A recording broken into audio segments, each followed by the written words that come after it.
Hi, I'm Beverly Banov Brown. I'm an intuitive life coach and love mentor. And a lot of you have been having major challenges out there with narcissists, crazy makers, drama kings, and drama queens.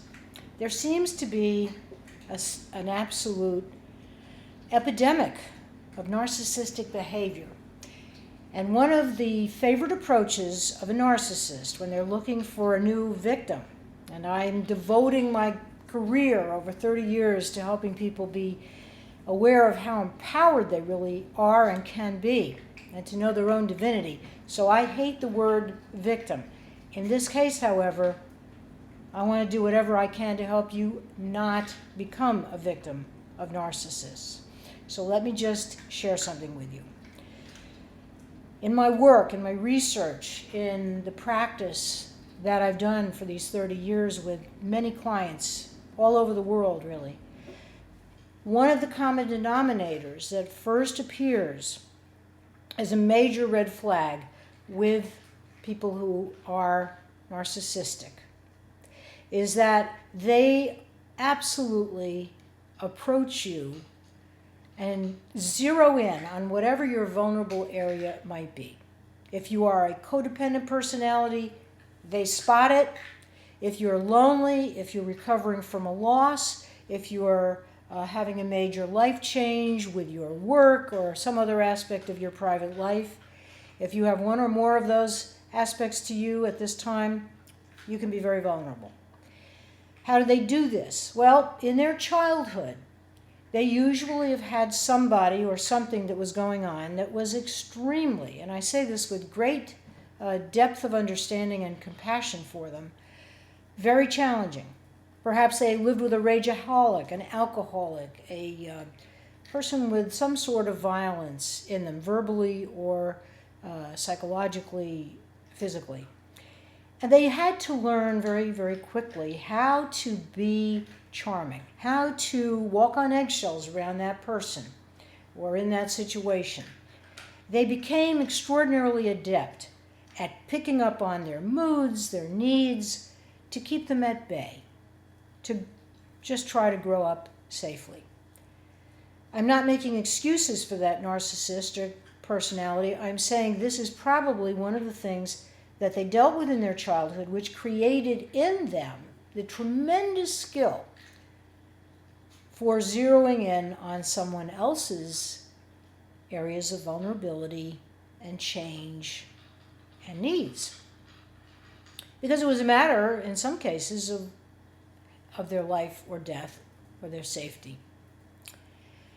So, when you meet somebody, either online or in person, and it may seem almost too good to be true. They're writing you love poems, they're swearing undying devotion to you in the first 5 minutes. If it's online, maybe they've never even physically been in your presence. If they've got a million plans of wonderful things they want to do with you, yes, it can be answered prayer, where maybe you've thought, we'll both know each other immediately. We'll recognize each other as if we're long lost lovers from another lifetime. Come back this time with no star-crossed stuff at all. Just joy. Just absolute joy. I hope that that is the case for you. And without being cynical, I've seen this happen so many times. I've had it happen in my own life. Sometimes you're really dealing with somebody who claims to be extremely caring, but the truth is they want something.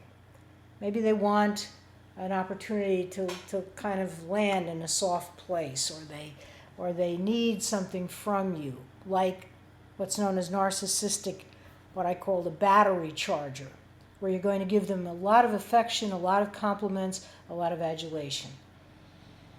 The problem comes in the fact that these people are very wounded and they have very little ability to really empathize, and yet they can act the job very well. They're great actors, gifted in fact.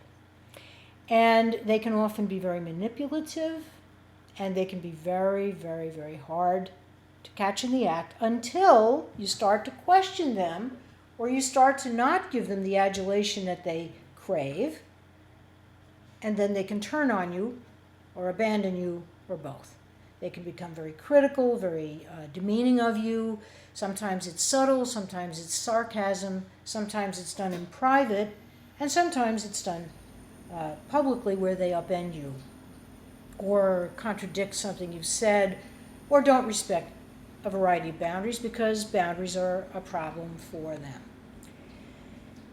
This is a tough one to deal with, and believe me, if you've gotten involved, if you've got somebody giving you a big rush and making you feel like, you're just the most extraordinary person in the world, well, you know what? You are probably one of the most extraordinary people in the world with so much to offer.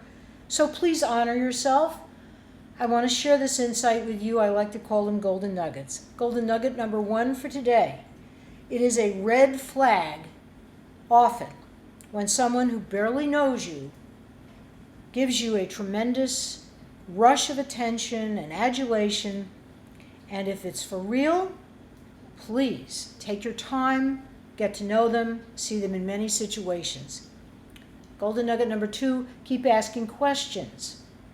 Are they always the hero in every story? Does every vignette or anecdote they tell you about their lives, past, present, always wind up with them as the hero? Or do they always wind up telling you a story about how everything was the other person's fault and they were their victim? More red flags. Golden nugget number 3 for today.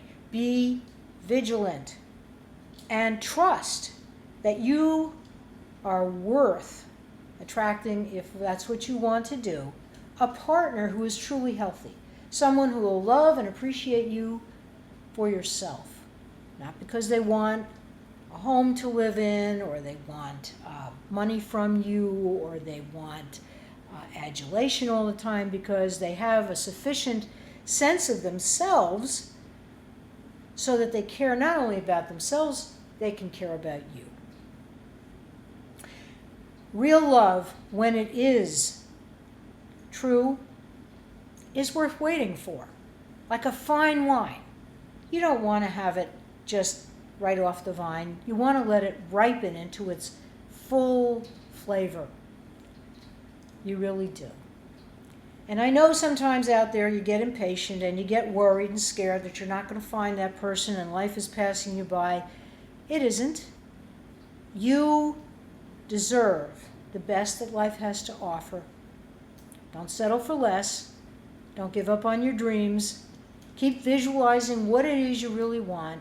Get to know that part of yourself that might be vulnerable, and find out what the quality is that you're hoping for in the relationship that might be making you open to that radar that narcissists, drama kings and queens, and crazy makers all seem to possess in great abundance. And then give yourself the quality, the feeling tone of what it is you really would like from them. And that, hopefully, will make you safe from their invasiveness. I'm Beverly Banov Brown. I hope this has been helpful, and I wish you love. Healthy, wonderful, vibrant, enduring, and endearing love. Bye for now.